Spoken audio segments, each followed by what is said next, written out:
در ایران انتخابات مجلس شورای اسلامی و یا پارلمان شروع شد و قرار است بیشتر از 55 میلیون مردم صاحب حق رای 290 وکیل مجلس را انتخاب کنند. عین زمان 88 وکیل مجلس خبرگان نیز انتخاب می شوند که مسئولیت برگزیدن رهبر عالی ایران بر دوش آنهاست.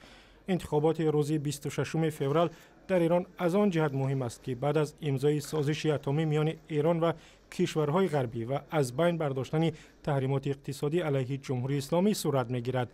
انتخابات را یک امتحان سیاست‌های حسن روحانی رئیس جمهوری اصلاح طلب ایران می‌دانند که وعده داده است اقتصادی بیمار کشور را درمان می‌کند. صحبت امروزه برنامه در همین باره است با همکارم فرین آسیمی از رادیوی فردا.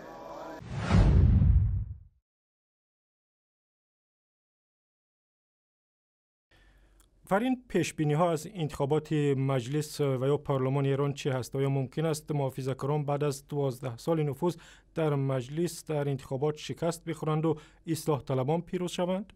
پیشبینی هایی که تا حالا شده یک مقدار نظرسنجی هست که انجام شده که مشارکت رو بالای 50% میدونن.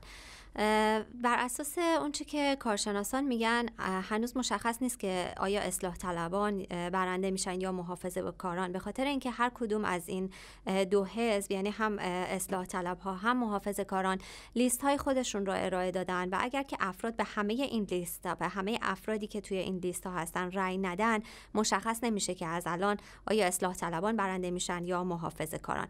اما به هر حال مشارکت بالایی رو پیش بینی کردن برای این دور از انتخابات، هم انتخابات مجلس و هم انتخابات خبرگان. حضور مردم در انتخابات تا این لحظه زیاد بود و انتظارات چی است که چند درصد مردم رأی می‌دهند؟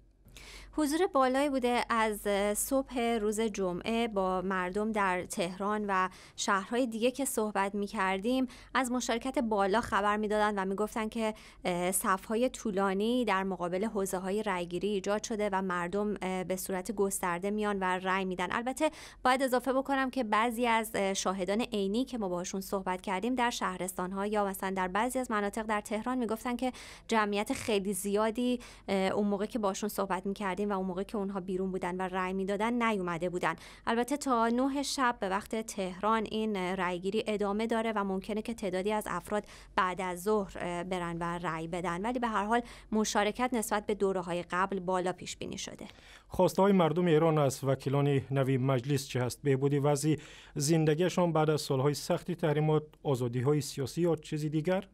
فکر می‌کنم یکی از مهمترین مسائلی خواسته هایی که مردم دارن وضعیت اقتصادی هست، بهبود وضعیت اقتصادی و بالا رفتن یک مقدار سطح زندگی هست و همینطور ادامه رفع تحریم ها و بهبود وضعیت اقتصادیشون. یه مسئله دیگه که در زمینه سیاسی برای مردم مهم هست، اینطوری که شنوندگان رادیو فردا به ما گفتن، این هست که مسئله حصر رهبران اعتراض های به نتایج انتخابات سال 88 یعنی آقایان موسوی و کروبی و خانم زهرا رهنورد حل بشه.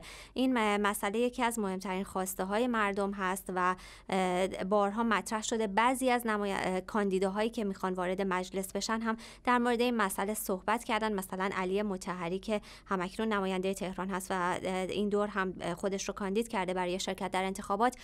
یکی از مسائلی که همیشه بهش اشاره کرده مسئله حصر هست. آقای روحانی هم در مبارزات انتخاباتی سال 92 موقعی که می‌خواست رئیس جمهور بشه به مسئله حصر اشاره کرده بود و قول داده بود که آقای موسوی، آقای کروبی و خانم رهنورد حصرشون پایان بپذیره. تشکر. فرین آسیمی همکارم از رادیوی فردا با ما صحبت می‌کرد.